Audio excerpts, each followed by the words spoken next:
national organization, but they now have introduced what's called AgWell.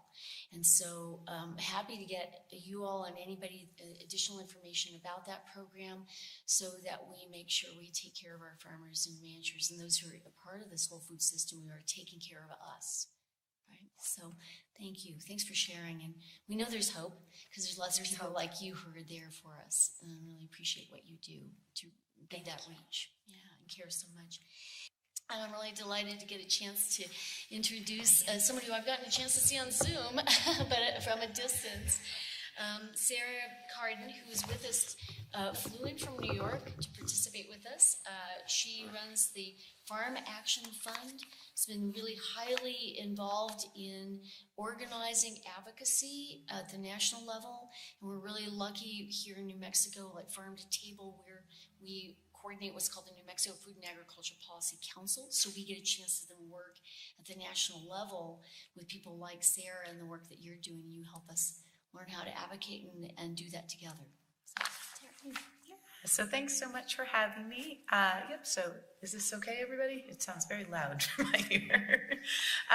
My name's Sarah Carden. I am an organic vegetable farmer in Western New York. And I am also the senior policy advocate at Farm Action Fund. And you might wonder why that's all sort of interconnected. I have been farming with my partner for around 15 years at this point, and ended up in the advocacy world as we built and have been maintaining and building an operation that feels encouraged and welcomed by community and has a lot of value, but often feels like a lot of those intentional choices we're making to bring value are creating barriers for us on the operational side. And so I ended up in the advocacy lane to help empower farmers to do what they want to do, which is be able to be, valuable members of their communities, growing food, taking care of their land. But it's not always easy, and it's been getting, if we look back from like the farm crisis in the 80s, there's been it's been getting worse. And now we're starting to see some great programs coming out, and I love being here in New Mexico and hearing about all the great work that you all have been doing, building and rebuilding these local food supply chains, because I think that is really the answer to so many problems, from creating opportunities for farmers to creating healthier communities and more vibrant rural communities and local economies. So, I think New Mexico has really been a leader on this front, and that's a tribute to all the work you all have been doing. And so the other piece that I want to talk about, and I think if we can get Cash on here, he's going to bring up a little bit, is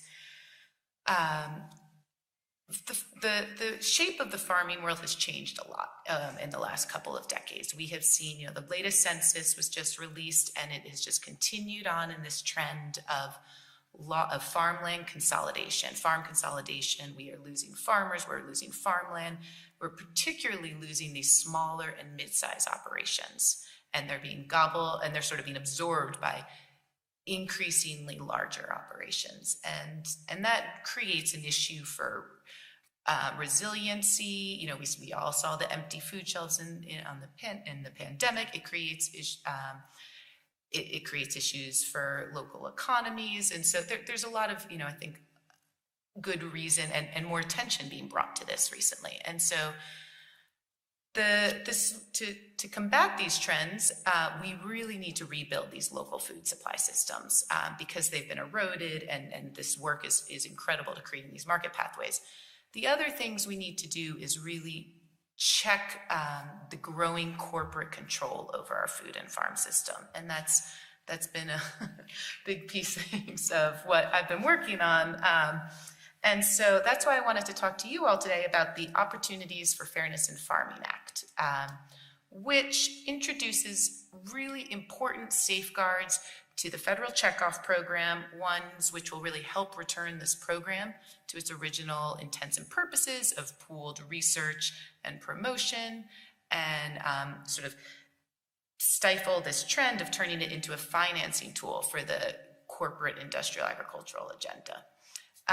And so I want to tell you, a little bit more about this bill. We call it the OFF Act for short because it's kind of a mouthful, and why Farm Action Fund and this organization I've been doing advocacy work with has really identified this as its #1 priority in this upcoming farm bill. So I'm going to take a step back and I dropped this term checkoff, which how many people here have heard of the checkoff? Okay, this is a very well-informed group because I don't think a lot, that was well over 50%, but a lot of people may not have heard of it, and but they've encountered it. We all remember the catchphrase, got milk, beef, it's what's for dinner.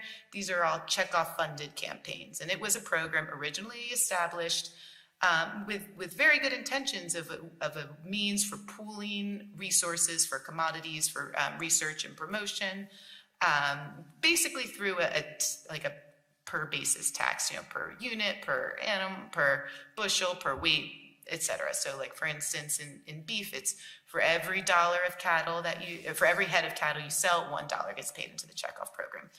The tax is not a huge amount individually, but collectively it accounts for about $1 billion a year. So it's a lot of money. And unfortunately, stemming from lax oversight from USDA, this program over the years has been really eroded and has been largely captured by corporate interests at this point, resulting in some fairly rampant abuses and turning it into this funding mechanism to promote the industrial agenda.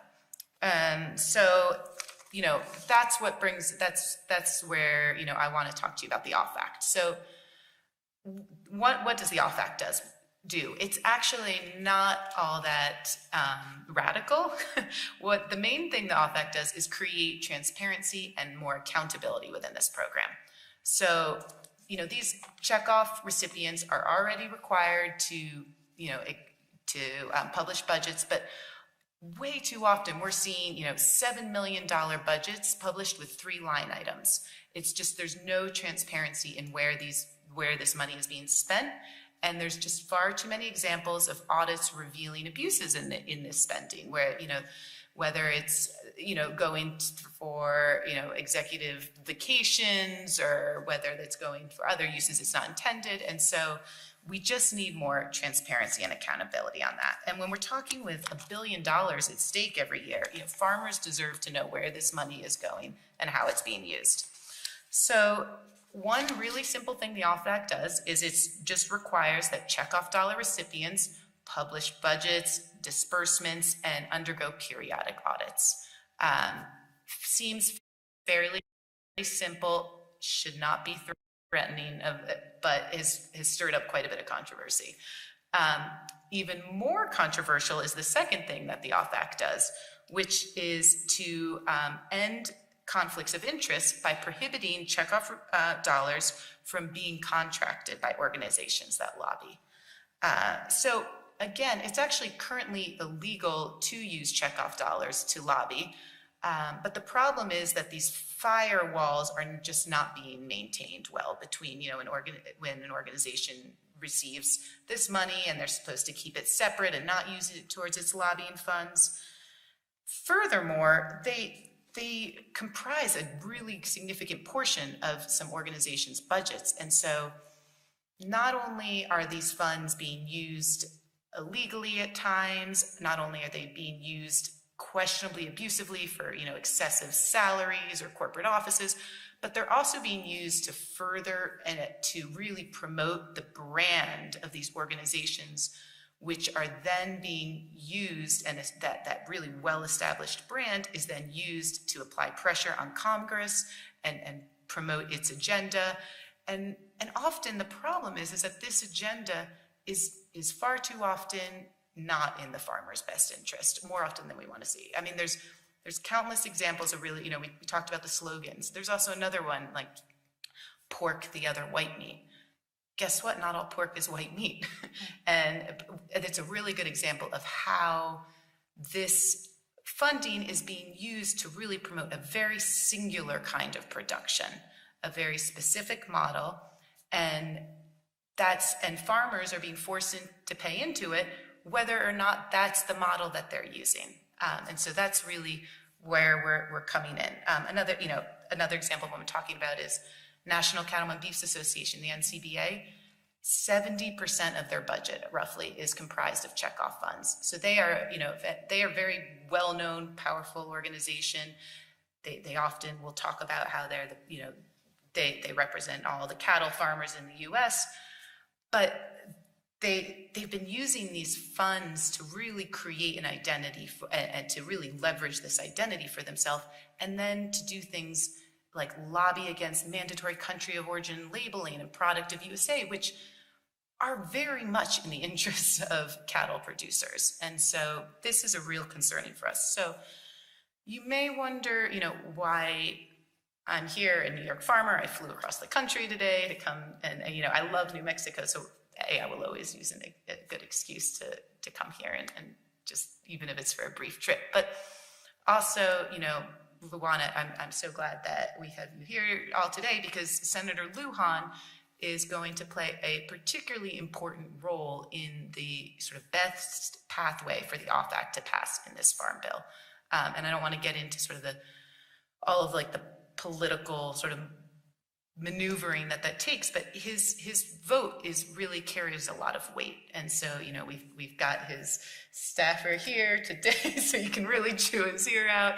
But it's New Mexicans will have an outsized influence potentially on the passage of the OFF Act. And so it's really, I was thrilled when this event was proposed, and when Claire invited me to come and speak here, because this is such an important moment for you all, and for all of us. And it's a real chance to start to give a more level and even playing field. And, Desiree, you talked about these pressures farmers are feeling. And I think that a lot of that has been compounded by the changing and this shift in the agricultural space over decades, as we see, way too many examples of generational farmers having to be the last one in their farm, and the kind of pressure and the mental toll that takes, because the climate has just been challenging.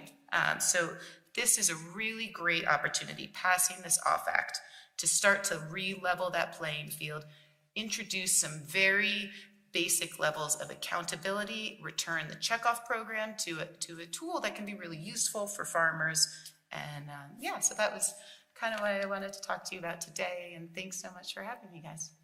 Great. And I do want to say thank you, Sarah, so much, and for really building and shedding a light on the disparities in the current farm bill for farmers, especially for farmers and ranchers and people who are involved in the food system here in New Mexico.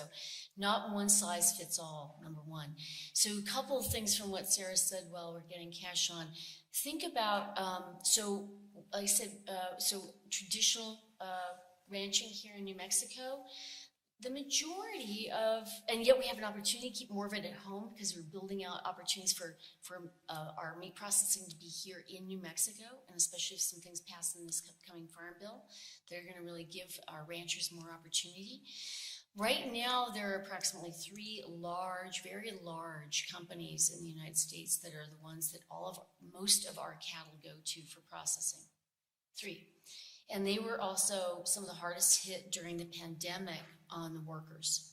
The workers were the ones who, because they were in large confined facilities themselves, and without some of the protocols that we were all sort of learning to figure out as the pandemic started. And those were, as Sarah said, they put those immediate disruptions into our food system in the sense of what ended up on the shelf in the grocery store. You may have read in the newspaper in the last few days, 2 major grocery store chains, Kroger and Albertsons, who are planning to combine efforts and become one. That's that kind of oligopoly, monopoly, those bigger words that are really about consolidation, as Sarah mentioned, that we have got to be really cognizant of and actually push back on and find ways through this new farm bill to make sure that we have the kind of variety, and also not the consolidation of the lobbying, right? So those are a few things just to think about. Is Cash with us now? Are you here? So we might get the.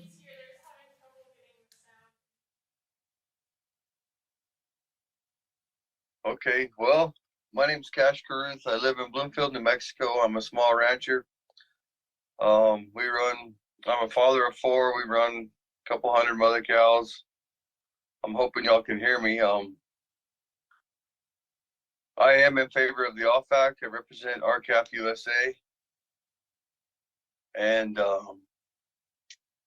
I'm on the board for RCAF USA. And I can tell you with the OFAC that I feel like the beef checkoff has outsmarted the smaller ranchers, and I feel like we pay into the beef checkoff and they take the money from our cattle and use it against us. And in saying that, I feel like that some of the groups lobby against the small rancher, and the big corporations have influenced them to do that with our own money. And I feel like it's a crime, or we shouldn't be able to. I mean, that shouldn't be able to happen.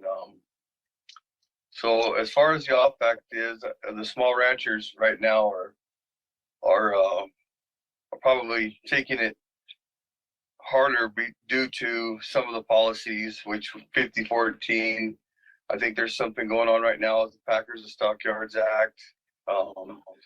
There was some talk this morning on some lobbyist stuff going on with the RFID tags in the cattle's ears, and I can hear y'all.